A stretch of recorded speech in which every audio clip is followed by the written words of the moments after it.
Let's see.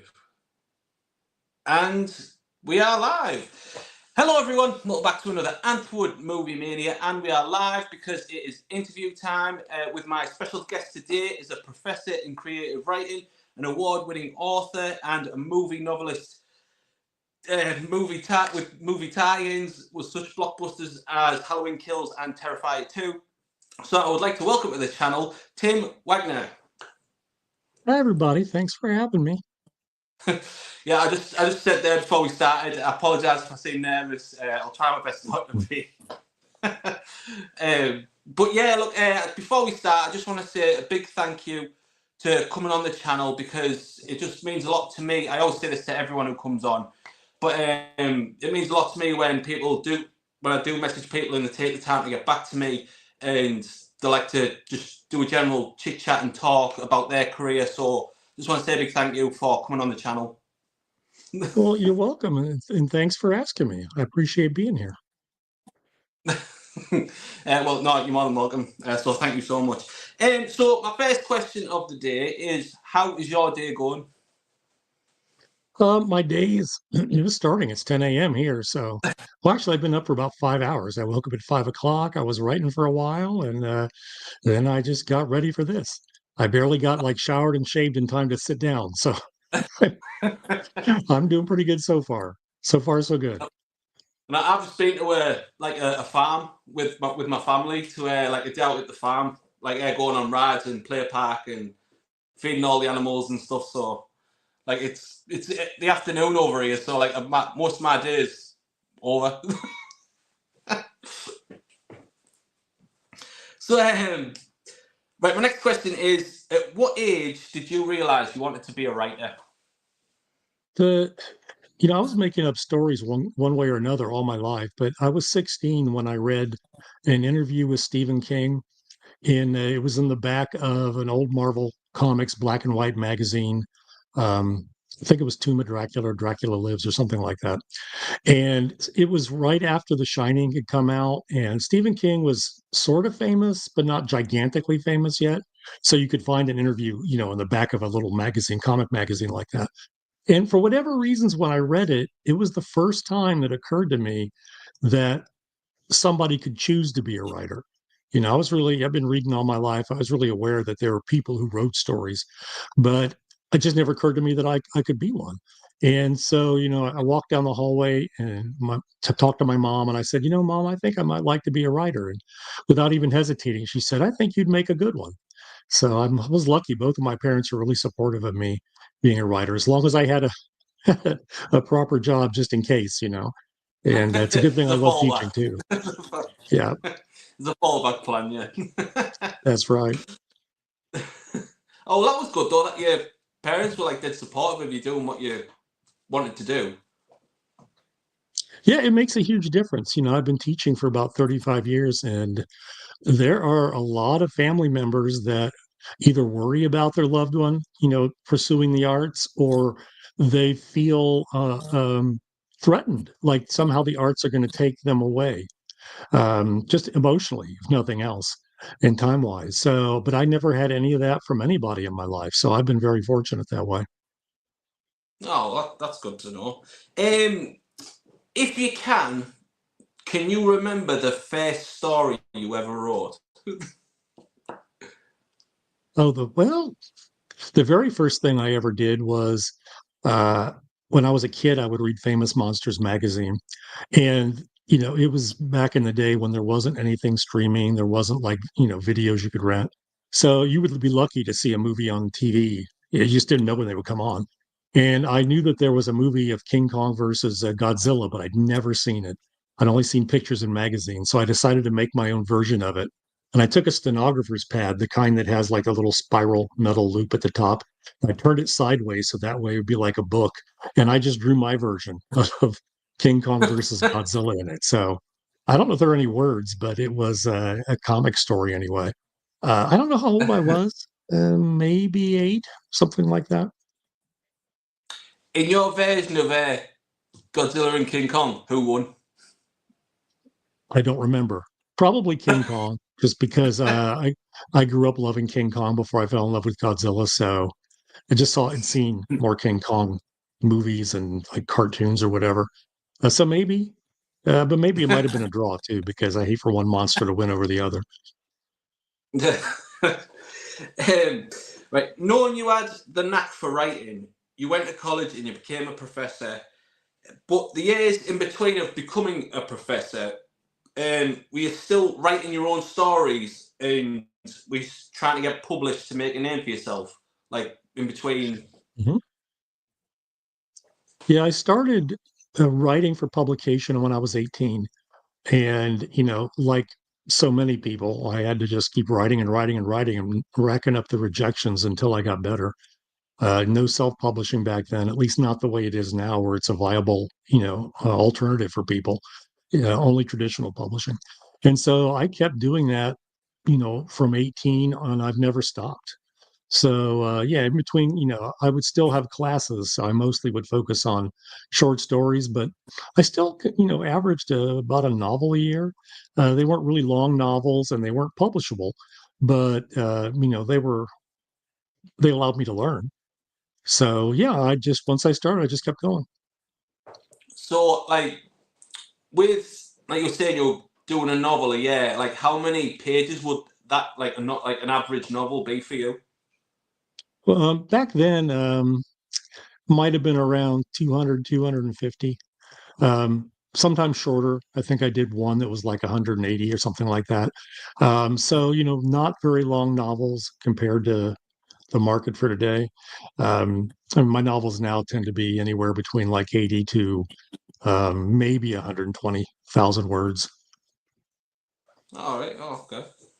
Um, now that you've now that you earned your degree and become a professor, what's the difference between doing it for yourself and trying to teach others to do it? Like, how can you explain like when you're teaching a class? Yeah, I read an article a long time ago that said the best teachers can do the thing, then they understand how they do the thing, and then they can explain how others can do the thing. And so going through that process, it really stretches you as a writer and as a creative person and as a thinker. And I do seem to be able to do all three of those things, because I've met people that can write, but they don't have a clue how they do it. They just do it. They're just natural writers. And then I have people that can talk about how they do it, but they can't really communicate to other people how to do it. And when you read somebody else's writing, you have to try to almost interpret what they're trying to do so you can help them do it, and then help them do it their way as opposed to your way. You don't want to rewrite it just as, this is the way I would tell your story or tell a similar story. So yeah, it's, you have to grow into being a teacher too. um, so hopefully after all this time, I can do all three of those things. Oh well, that's good. I mean, I've got loads of questions here, but I'm going to just jolt off them questions for a second. With obviously being an author and being a Mhm. teacher, with retelling a story, just for sake, Bram Stoker's Dracula, like that story is being retold so many times again and again and again. How would you go about retelling that story, but making it like your own version of it? Well, people modernized it. Fred Saberhagen did the Dracula tapes, which is Dracula telling his side of the story. And he makes himself out to be, he's not as bad as you would think in the book, but he makes himself out to be a little nicer than he really is. So, telling like an alternative point of view can work really well. You can also, find sort of symbolically what's in it and not even call it Dracula if you don't want to.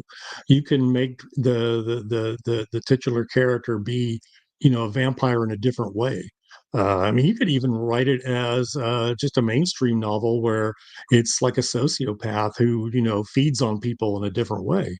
You can do all kinds of things. So, what I would probably try to do is find a way to drill down to what the core of the story is, and then build it back up again from there. And I would probably try to find some kind of current um, societal issue Like like the rise of fascism could be a good one right now, especially in my country. So I might do that as opposed to kind of repressed sexuality that's, in the original Bram Stoker novel. Whether he meant that to be there or not, it bubbles out of the story. So yeah, I think I would do something like that. Oh, well, that might be a new venture for you to start jotting down something for you. You never know. That's right. But yeah, like I only live an hour away from Whitby, so like I visit there like twice a year. So but like I've been down to make like a video. I mean, I did this. I talked about this in a previous video. I've been down to do like a Whitby walk around video, like the story of Dracula, like pointing out all the pinpoints from the novel, like where things are. Because like there's the hotel across from the Abbey, there's like a big metal plaque saying that Bram Stoker stayed there, and that like looking out over the window, like seeing the Abbey, that's where he got the idea for the book. And then there's like a bench commemorating Bram Stoker sitting there and like writing again and going up the Abbey, like having a walk around the Abbey, like like just general pinpoint from point to point. But that is on my agenda sometime this year. That sounds great. And you could take like if Bram Stoker was staying in that hotel, I mean, you could go ahead and actually insert him into the story as that's how he found out about it. Dracula was there, and so that could be another take on it. That'd be pretty fascinating. Yeah, but like, have you ever? Because I know you came over. Have you ever? You must have come to the UK. I'm assuming.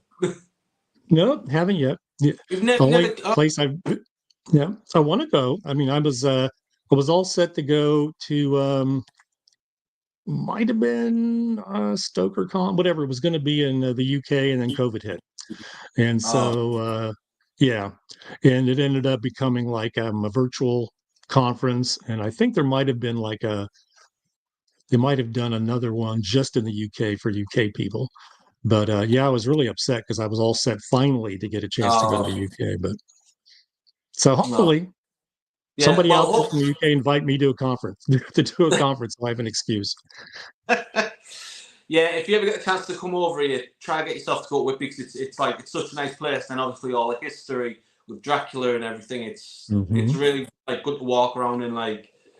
But yeah, I get to go twice a year, so like it's like luckily it's like right on my doorstep, so like that's something to be happy about where I live. Yeah, it's wonderful. I didn't mean to rub that in there, so I'm sorry. um, right, so now you're an accomplished author and you've won loads of awards. You've really delved into the horror side of writing, and you have written some heavy hitters. And one being A Nightmare on Elm Street, Protege. How did that story come about? Like, Back in the sort of early days of social media, there were message boards that writers would be on and publishers, and publishers would just kind of they might put out a thing to writers that said, "Hey, we're starting up this series of books, so if anybody wants to pitch an idea," and that's what I just did. And I'm trying to think if I'd worked with anybody there, but I think that was the first time I'd worked with Mark Gascoigne, who was I've worked with before since at other publishers. Um, but yeah, that was all there was. I just pitched an idea, and they liked it, and we went from there. oh, have you always been a fan of Nightmare on Elm Street? Like Yeah, I remember to get watching into the that. yeah yeah the very first one. I didn't see it in the theater. I saw it at home on a home video, rented the video, brought it home, and, and I put it on. And there's a scene where, Freddie is walking down an alley and his arms like stretch way, way, way out like this. And I turned the TV off for just a bit, going, that's pretty creepy. And then eventually I came back to it and watched it. And yeah, I really liked it a lot. I like dreamlike, surreal things anyway. So that was, right up my alley.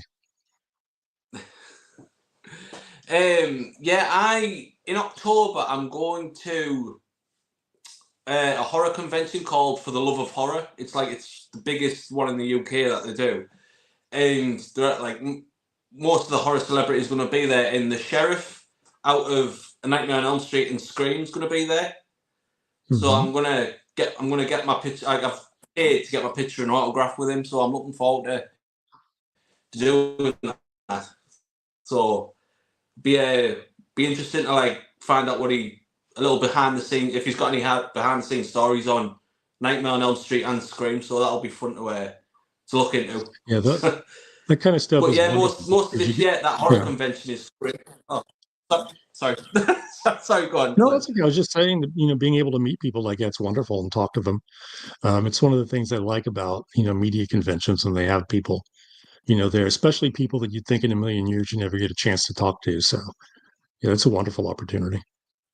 Yeah, this is like normally I go to like local ones like in my area, but this is like my first ever like big one where like you actually get to meet like big celebrities.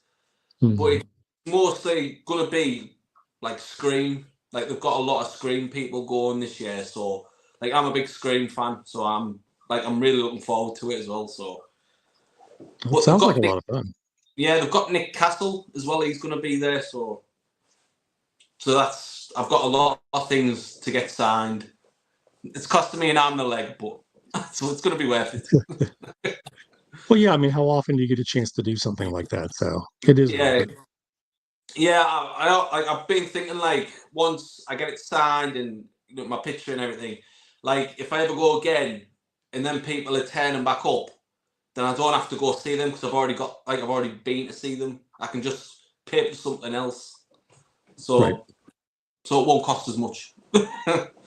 But like as much as I like seeing people, like I'd love to see people all the time. I couldn't be that person. Like I'm not knocking anyone who does it, but like I just couldn't be that person who goes to a Comic Con and sees the same person over and over again to get something signed. I just think once you've got that autograph and what you wanted to get signed, you know, get move on to someone else. Yeah, I've never been a fan of like any one person to such a degree that I would, visit them over and over. I mean, it's different if they become a Yeah, colleague or something or a friend, but yeah, I don't quite understand that either. But like you said, I'm not knocking anybody who has that kind of devotion. I think it's as long as it's healthy, you're not stalking anybody or anything. There's nothing wrong with it. yeah, they're all going for the same reason, just to meet them, have fun. Like Hmm. that's all I'm going for. Like I'm going to be meeting celebrities. I'm going to be doing my YouTube channel, like 2 days of it, like covering it all. So that's like I'm really looking forward to it. That But sounds good. yeah, um, right on to the film novelizations of your career. Um, you've been doing heavy hitters, and lately you've been like knocking them out. I'm not like knocking them out the park with some of them. With first up, I want to talk about Halloween Kills because I am a big Halloween fan. My first question is like, have you always been a fan of the franchise? Oh yeah, I remember seeing the first one in a very small theater in the town next to where I grew up. And back then, I mean, I had not seen, any slashers that were really very intense.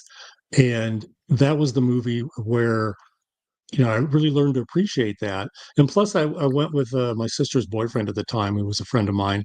And he showed me just because the way he reacted that the delight you could take in like the roller coaster kind of fun of it, or like if you're going through like a haunted house attraction or something scary but it's fun and you know that it is. And I got to see that kind of side of it, and it really changed how I approached horror movies that were maybe more intense than the kind of thing that you would see on broadcast TV, because they would never show anything like that, and there was no cable yet or no streaming to find those things. And yeah, it really opened up a whole new avenue of film for me.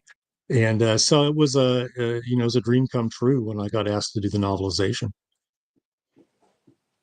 Mm, The do you know what the first time I ever seen like the original. I've never seen it in the cinema, which I would love to go do. But the first time I ever heard the music, like I've never seen the film. I was on holiday with my family in like a caravan park, or and there was a pub quiz on, and the theme tune, like the main theme tune came on in a pub quiz question, and I heard it and I was like, "What's that tune?" Like I went to my mum and dad. I was like, "What's that tune?" And then they told me it was off Halloween. I was like, "Well, what's that?" And then so I was like determined to see it, and then I've just came like off because of listening to that tune. Like I've came like a big fan of it. Like watching them. Like it just goes to show like someone can trigger like wanting to watch something. And then it's just like gone from like it just spread like wildfire watching all the films. Mm-hmm. Yeah, it's amazing how much music has an impact on that movie and the whole series. It's almost like the just the kind of the screeching violins in Psycho, how the movie Yeah. experience is defined as much by the sound as by anything else.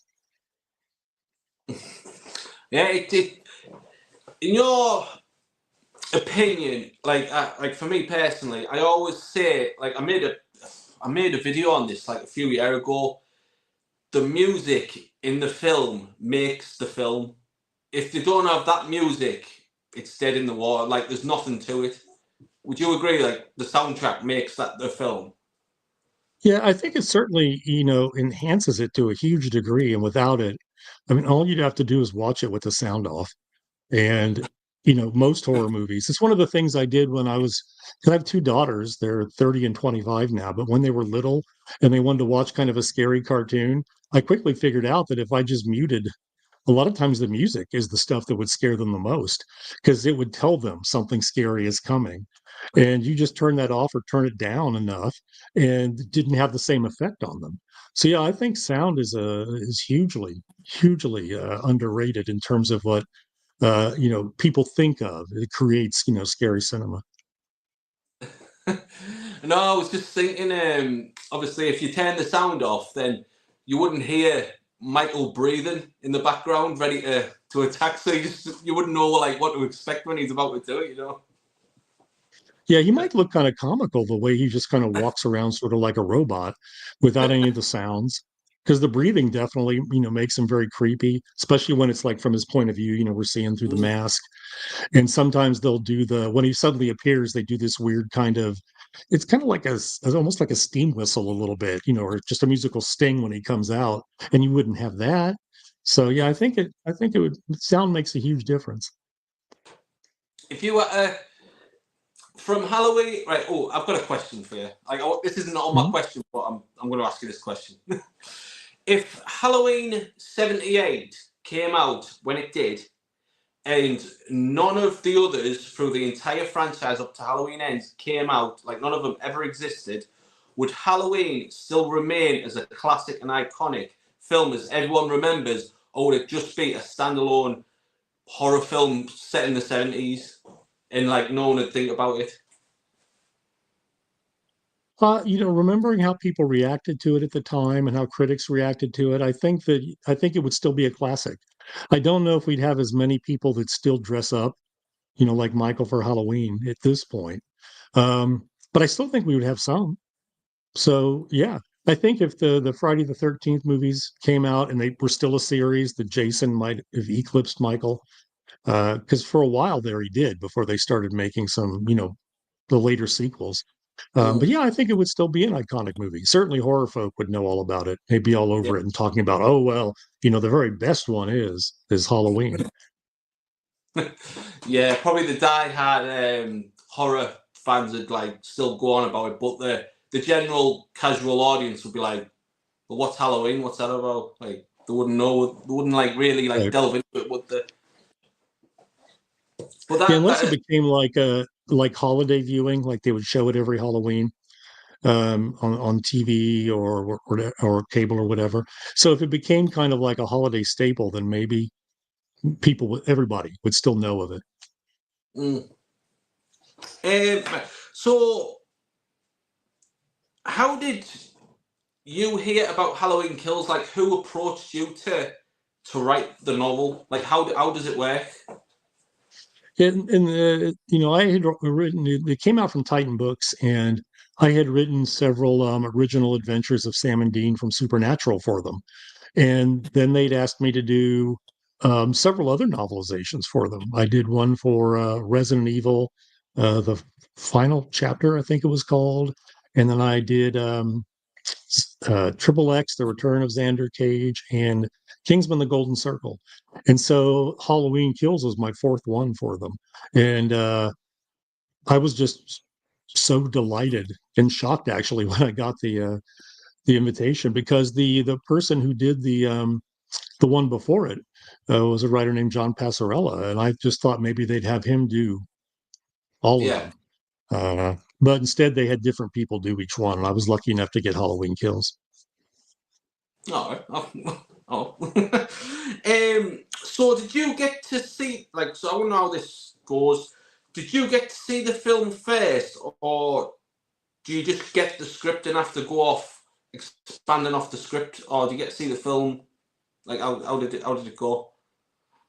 Yeah, usually the way that it works is you just get the script, and you don't even know if it's the final script. Hopefully, it'll be close to the final. And you do your best to write. It's almost like you make your own movie from the same script, because you don't have you don't have how anything, the cinematography, you don't have the direction, you don't have the sound or the music, you don't you just have what the script writer put in.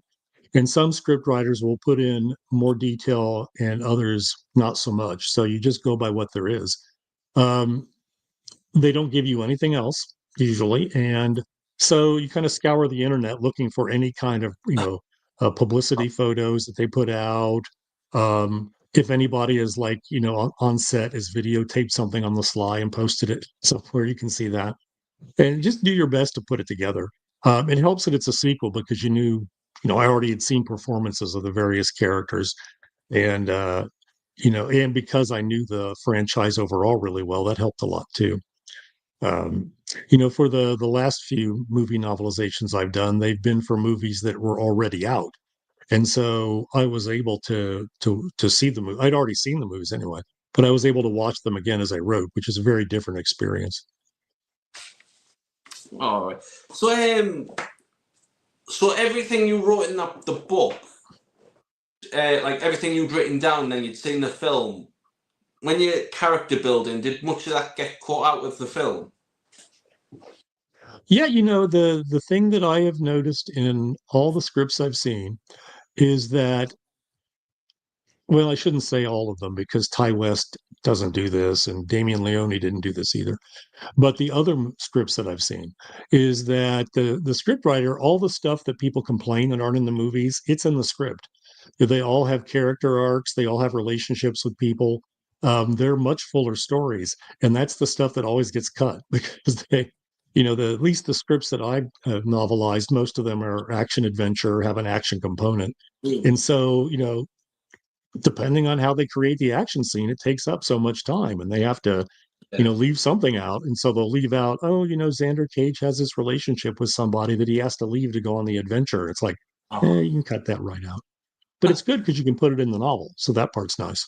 So at least that Yeah, part of the script still, lives for an audience, even if it's just in a different way. yeah. That must be so frustrating to like write all that stuff down in character build, and then when you go see the film, not to be on screen, but you've still got it as part of the book itself. So you could like read the book, then see the. You could like do it either way, couldn't you? Like see the film and then read the story, or see the story, watch the film, Yeah, then like just fill in the gaps yourself, like as you're watching and reading. that's right. You could do it in either order that you want. Um, I don't know if I've ever read a novelization and then seen the movie. I might have when I was a kid. I don't know. I don't remember. But you could do that. I Uh, should try that sometime, see what it's like. um, seeing the script and writing the novel, does it ruin your experience when you go see it in the cinema, knowing like Yes. what's going to happen? Yes. or do you still get a kick out of it, knowing like how it's going to end? Well, I get a kick out of seeing how the actual movie was made because sometimes I'll be like, oh, that's what that looks like. Or if they've changed a little, I'll be like, oh, I wish I'd known that. I would have put that in the book. Because sometimes they'll just on set probably figure a better way to do a scene, just physically. Like an action scene, maybe a little bit different. Um, so yeah, but it's weird because the movies seem to be on fast forward because you live with the script for so long and it takes you a while to write the book. The movies just seem to careen from the beginning to the end so quickly, and everything seems so compressed. It's just a very odd experience. I know, because that the opening to Halloween Kills, with that where he kills all them firefighters, say like all them firefighters were brutal. Like, what was your take on like where he's in that house? Did you expand on like him escaping? Because that scene, like where he escapes and he just comes straight out the house, felt pretty rushed. Hmm. Yeah, because Michael, well, the thing I love about him so much is he's a liminal character. You don't know, is he human? Is he superhuman? Is he supernatural? That's part of the fun. You just don't ever know for sure. And so in the movie, when he just comes out of the house, you're like, oh, okay, it's Michael Myers. He came out of the house, and you just kind of go with it. But when I was writing the story, I'm like, how in the hell does he get out of this house? So I did a bunch of research and I came up with a whole bunch of ways that in general Michael survived if he was just human, how he would have survived to get outside the house. And so yes, I went through step by step, and I tried to make everything not like a coincidence, but there's like a reason for every little thing that helps him get outside the house. That took a lot of work. And it was one of the things I liked best about the novel because it was just such a challenge and it was fun to do. Was it your idea, or was it in the script where he hides in the gun rack, like with the metal sheet in the film? That You know was in the where? script. Oh, Yeah, was that in the that script? was in. Oh. Yeah, it was in the script. So, did you explain how he gets there, or do you just start from him lifting it up to the fire? I You might have remember? said how he got So, there, but then the action was him I just can't. coming out. Yeah. All right, fair enough. um, I, like you just hit upon it there. That was going to be my next question. I want to talk about Michael for a minute. Now, he is known for being an unstoppable force. Like, a lot of people call him the Shape. Like, and some people call him Michael. Which one do you prefer? Well, I always preferred Michael because the word shape wasn't used like in the movies. It was just like what John Carpenter would call him, and so in interviews, he would be called the Shape, and in the credits, he may be called the Shape.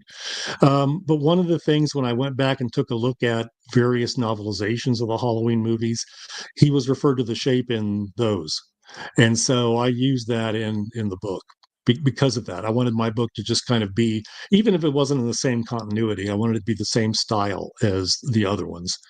And I can understand why that works so well because if you call him Michael, it gives him a personality, and Mm. he doesn't have one. Loomis is very clear that he's just complete and total emptiness, and so the shape works pretty well for that. And plus, since we don't ever see his face, um, that Yeah. that helps too. He is just a shape. Um, Michael Michael is known for being an unstoppable force, and in Kills, he's just like on an absolute rampage.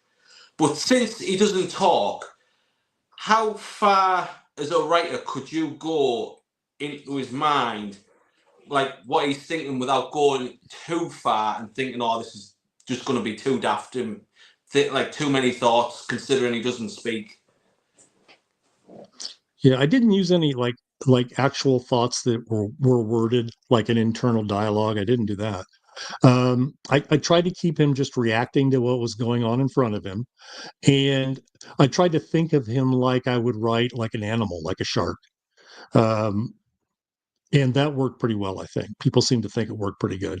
So, it was very much kind of in the moment, reacting to the environment kind of thing.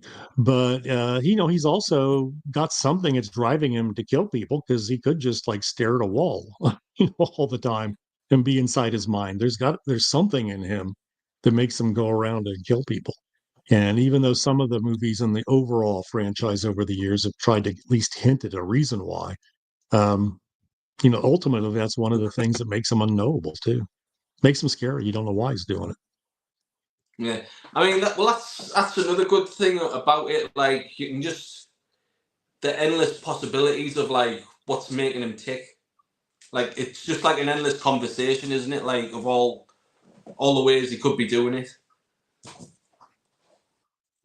Yeah, and I think that if they didn't have the character of Loomis in the first one to basically almost speak for Michael and kind of say, this is what he is, this is, even if there's not a reason why he does it. I mean, that's the reason, that there is no reason.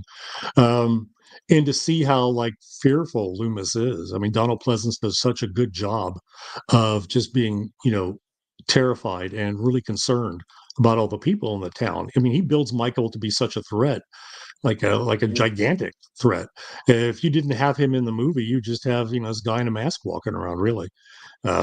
So I think the dialogue from Loomis is huge, and what makes Michael a character. And so that helps too when you write Michael, because he's described really well by Loomis in the first movie. Mm. I Speaking of Loomis, Dr. Loomis, about 3 years ago, I made um, the Halloween film. Like, I called it the Lumis Cut. So I'd just put all the clips of Dr. Loomis like through the full Halloween film. Like, just like, do you know, because you've seen the film that many times, you could like put all the clips together to make it seem like a seamlessly like good like little movie where it's just one person talking about Michael and hunting him down, and then you get that final confrontation at the end where he shoots him 6 times. Like, I made like a full stretch of that, and I did that with number 2 as well. Like, it was called the Lumis Cut Part 2. So like, once you watch it, like watch them both back to back, it's just like one seamless long Halloween like Loomis film. So if you ever want to check it out on the channel, it's on there. Yeah, I will. That sounds like a lot of fun. Yeah, it took a while to do it, but I bet. but it turned out pretty good in my, like, I know I made it, but like, I think it's turned out like pretty well for what it is. Yeah, I'll check it out. But right, so do you think Michael, because like they've always been on the through the entire franchise, they've always like been on the cusp. Is Michael human or supernatural? Don't know. When I wrote the book, I tried to do the same thing where I didn't know. Um, the script that I had did hint a little bit more at a supernatural kind of element. But when I put that in the book, they made me take it out. So they must have, it wasn't in the movie. So that they probably just, that they just wanted to keep it even more ambiguous. The hint wasn't like super clear, but I can see why they wanted to do that. Mm. So yeah, so Um, I don't know what he is, and I don't ever want to know. That's the best thing about him, is the mystery. I mean, there's nothing that would be worse if he took off the mask and Michael's like, "Yeah, I'm sorry, I've done all this stuff. Here's the reason why." It'd be terrible. uh, um, what when you seen it on the big screen, what did you think of the flashback at the beginning with Loomis? It was longer in the script, so I was disappointed they didn't have quite as much of it. But I was glad, because I got to write Loomis as a character more, because I was afraid I wouldn't, since the way the first movie, in this latest trilogy was. I didn't know if they do a flashback, so I was pretty happy about that. And there's a little bit in the flashback that connects back to, um, they don't explain it exactly, but connects back to why he shows up back to his house. Um, that connects to what's going on. It's like they hint at it at a connection that they don't ever follow up on in the third movie.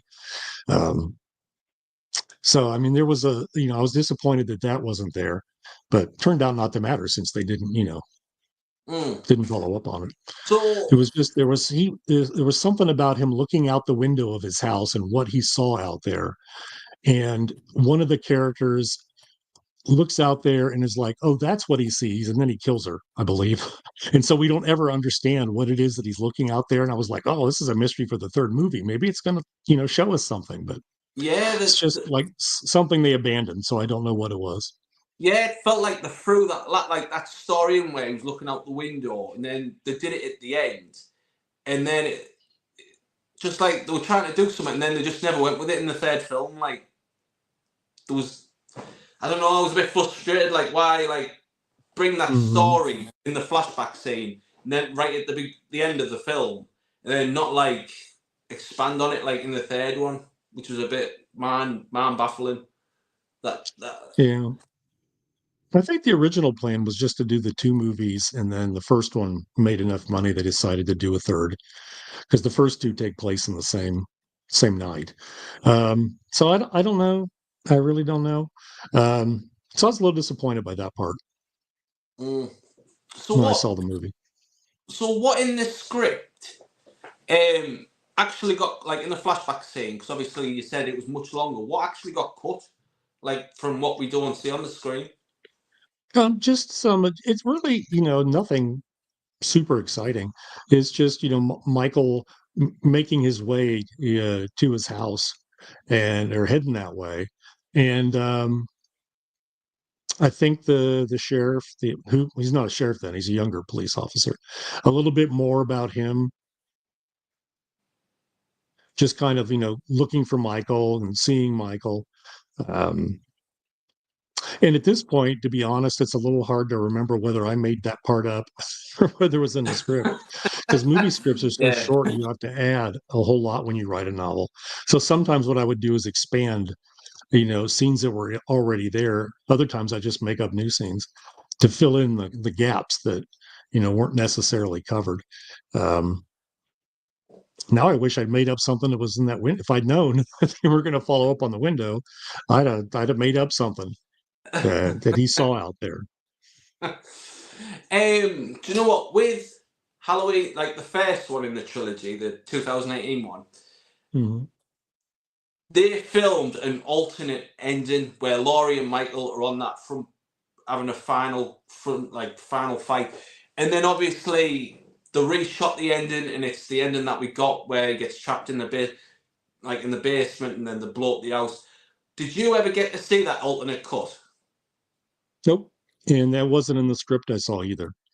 The script I saw, ended the exact same way as the movie. It was in a slightly different order, um, I think, but it was mostly the same. It wasn't any different.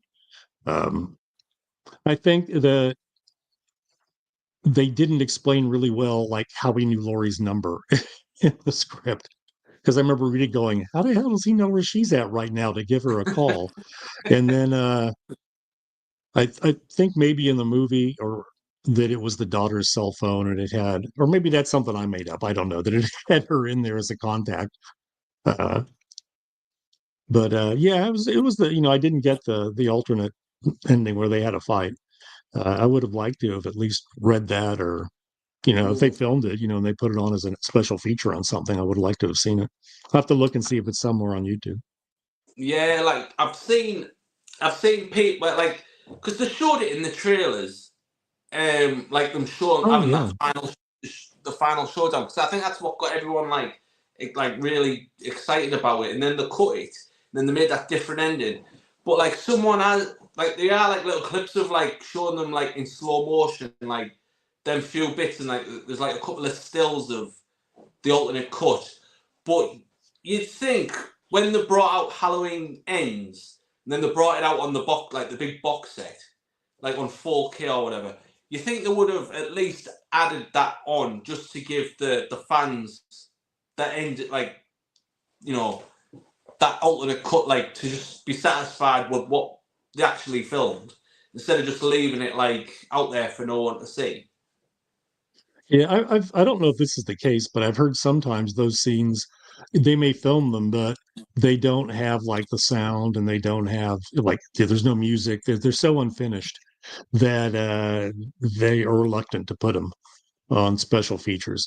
And I like the special features. I like seeing that. I wouldn't care if it was, somebody with a cell phone standing behind the cameras filming it. I just like to see it. Yeah, it's just such a shame that we'll never. Well, hopefully one day they might release it, but it's like the Yeah, Batman shit, like that Batman Forever, that'll never get released. Like everyone wants to see that and they won't release it for no reason. mm. But yeah. Do you know what? It's pretty much. I just want to touch on Terrifier 2 for a quick second. It's pretty Sure. much the same. It's pretty much the same question. With Art the Clown, what was your thought process of expanding the law of Art the Clown? Um, I just made up whatever I wanted. They let me, because when they told me early on that they wanted 100,000 words, and I said, well, even a script as long as Damien's is, um, that's only going to be about 50,000 words. I'm going to have to make up half the book. And they're like, yeah, it's fine. And so I just, I tried to extrapolate based on just what I saw. But a lot of that is just me making stuff up. And they were perfectly happy with it. The only thing they asked me to take out of the book was the very last line that I put in, where I guessed wrong about how Art the Clown was going to come back in the next movie. Um, so, and it was just one line. I put it just one line at the end, so if they didn't like it, they could take it out, and the book would still be fine. And that's the only thing they asked me to take out. And I've written the Terrifier 3, the novelization of that too. It hasn't come out yet. I don't know when it is. But it was the same deal. I just Damien had me put one thing in there, which was to explain, just very briefly, why Sienna left her sword in the Terrifier attraction and didn't have it with her at home, or just with her. There's only one sentence I had to put in, so they Well, are actually, very chill about them. Good. now that you've mentioned that you've written Terrifier 3, Mhm. I went to the pictures to see it, and there was a scene in it that I'm hoping that you can expand on, because at the end of the film where he's got all the family tied down to the chairs in the front room, you don't see the boy with I can't remember his name, with the glasses, the main boy character. He gets killed, but you don't see it happen on screen. You just see he's in one spot in the college, and then next, Art the Clown just pulls up a thing and his skull's there, and it never gets explained how he gets killed. Can you give me something like an expansion on that? Because that's something that's always bugged me. Yeah, I didn't want to expand on it because I didn't know if they were going to follow up on it in the fourth movie. We don't see him get killed, and we see everybody else get killed in excruciating detail. So I don't count him as being dead yet. Art had plenty of other dead bodies to skin and just put their sort of bloody skull into on a box or whatever it is in a bird cage. Um, it doesn't have to be. It doesn't have to be the brother. So maybe the brother's dead. I don't know, but the script didn't. The script's exactly like the what's in the movie. It doesn't say anything. I mean, I did add a scene where, I do have Michael going down the. I think that's his name, the brother. I do have him going down like to find the dead bodies of his friends, his roommate and his girlfriend, and then he turns and Art's right there, and then that's it. I cut the scene at that point. So I added that, but so if people want to believe that he was killed, it kind of gives you a hint that he might have been. Um, but I don't say that he was killed, and certainly the script doesn't say that. So I have no idea. Um, like I said, though, if you don't see their dead body for sure on screen in a movie, it doesn't count, and there's usually a reason why, a director will do something like that. So, um, I'm not certain that he's going to be back, but I would not be surprised if he was going to show up in the next movie. Oh, well, thank you for clearing that up. Sure. Right, the Terrifier films are known for being very, very gory. Uh, what was it like where you're writing in the book? Can you stretch out like that onto a page? Because like a chainsaw could just go like that, and it's over in seconds. Can you? Is there a way that you can stretch out that scene? Yeah, the what I did was I wrote all those scenes from the point of view of the character who's being killed. And if you stay with your characters when they go through that, you have their thoughts and their feelings, physical reactions too, and that helps expand it. Plus, it helps it be less like, oh, it's so much fun to see this person die, and it helps readers, it's worse when they're real people, and than just kind of like actors pretending or a special effects dummy that's getting cut up or whatever. So that's the kind of thing that I would do. In terms of the actual gore, since Terrifier 2 was out when I wrote the book, I mean, I literally had the movie going. I'm sitting here in my living room, so I literally was sitting here, and the TV's right over there, and I would just watch a little bit, stop, and then I'd make sure I had all the gore in it. So that part was easy.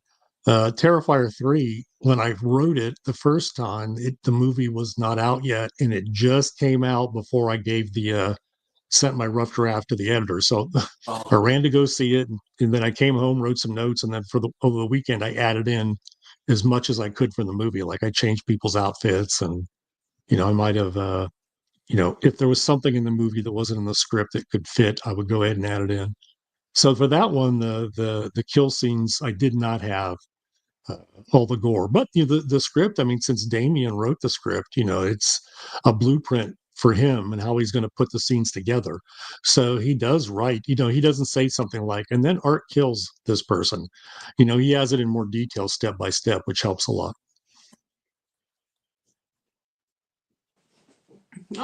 well, that's good to know that you can adjust to seeing something and then fixing it on the spot. So I suppose that's good as a writer though, that you know how to juggle seeing it and then fixing it, like, and then meshing it all back together. Yeah, I mean, it wasn't since Damien doesn't change a lot between at least the two movies of his I've seen after, and seeing his scripts. He doesn't change a lot of that's there. So he's pretty set on what he wants to do. The only thing that's different is, I can see what the room looks like, or I can see the clothing that somebody wears. Um, a couple of the action scenes, like in the script, I couldn't tell in the house at the end, if the dining room was like separate from the main room. I couldn't quite picture some of the action, and so when I saw the film, I'm like, oh, so that's how those things are connected. That's where it's at in relationship to this. And so, going back and changing those kind of things wasn't very difficult. So it didn't require me to do a ton of revising, just more like little bits here and there, throughout the book. So it didn't take very long. No, right. Just skipping the movies for a minute. I found out it was your first time visiting San Diego Comic Con over the weekend, Yep, that's right. and that's something like I would love to do. It's something like it's always been on the agenda. I just don't have the spare thousands to do it. Yeah, I know. It's super um, expensive. I was looking at all those people thinking how much money they all paid to go be there. And so many people from other countries too. And I was thinking it's so much more expensive probably for them to get there than, somebody that can just be closer in the United States and get there. yeah, that is something like I would always love to do, because I think for every like nerd in like horror movie comic person, that would be like a dream place to visit. Like it must be like on the bucket list of like everyone like that. What was it like? Your first time experience, like walking around it all? Um, I've been to like bigger cons like, the World Fantasy Convention before and Dragon Con. So it was similar to those and in the amount of people that were there. And But one of the things that I noticed was that everybody was just so happy. Um, and there was just this kind of vibe of positiveness everywhere. And I would see people that be helping each other out. um, I didn't see anybody who was tired and frustrated or cranky. I didn't see anybody who was like, just upset because something happened, like maybe they missed their celebrity they wanted to see and they're just complaining about it to a friend. I didn't see anything like that. And so that kind of overall positive vibe made it a really special experience for me. That was the biggest thing. Oh, you were a panelist on the Scribe Awards and the media tie-ins. What was that like being Mhm. on stage? Well, I won a Scribe Award for Terrifier 2 as the best adapted novel because they did the word ceremony right before the panel. So that was I was pretty happy at that point. Um, But being on the panel we had a good number of people that were in there and they were very engaged. I was on another panel too about writing for the magazine Weird Tales, and I was surprised by how many people were there. And they had really good questions. And the other panels I went to was the same. They were pretty well attended, and people were really involved. They weren't just kind of sitting there. Sometimes you get that at conventions where people don't know what's going on in the panel. They just kind of show up and see if they like it or not.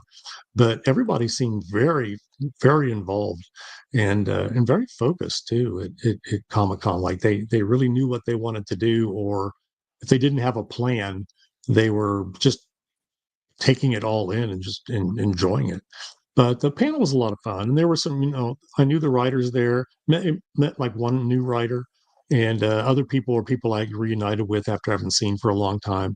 So when you've been doing this for a while, it's some of that stuff gets to be like a family reunion kind of thing, and so that's part of what makes those kind of things special for veteran writers. I think veteran creators. You kind of answered my next question there. Did you win with your short stories? But Yeah. what was that Yeah. like? What was that like winning? Well, I've won other awards, but I was really happy to win for Terrifier 2 because I added so much to it. Um, even when it's a script that I can't add too much to, like the Ty West trilogy, um, X and Pearl and Maxine. The books are so short because Ty said I couldn't add anything. And it's his you know world, his story, and that was fine. Um, but those still are my books. I wrote them, and I created them, by bringing to life somebody else's story and vision, but um, it's still mine too. But the Terrifier 2 is even more that. I took a lot of risks because I had no idea if any of the stuff I made up, because I didn't ask permission, I just did it. And I didn't know if they would accept it or not. I didn't know if the fans would like it or not. And but Damien and everybody else involved with the film liked it just fine. The fans have liked it just fine. The fan response was really good. I've had a lot of people who've written me or told me in person that they won't watch the movie just because it's too intense, but they were able to read the book, and so that was really important to me. So all of that really made me feel good about winning. All right. Well, that's it. You've answered all my questions. So Well, good. I just want to say thank you very much for coming onto the channel. It's been an absolute blast talking to you. Oh, it was. I enjoyed it. I love having conversations with So, people like this, people that are like, really enthused and knowledgeable about the subject like you are. And I'm happy to come back anytime. Just let me know. yeah. If you ever want to come on this channel, I would love to have you back on. Back on the channel. But Yeah, sure. yeah. But thank you so much for coming on, and I hope you enjoy the rest of your day. Oh, and now I'm getting ready to go to Gen Con this weekend. I don't usually do two big cons in a row. It's just how this is working out. So today's my day to prepare all that stuff. So I will have a good day, but I didn't have a lot of rest. But I'm looking forward to Gen Con, and I hope you have a good rest of your day too. You don't have as much of the rest of the day as I do, but I hope what you got left is good. And thanks so much for having me. I had a wonderful time. Well, thank you so much, and I will see you later. All right. You take care. Bye, everybody. Thank you so much. Bye. Bye now.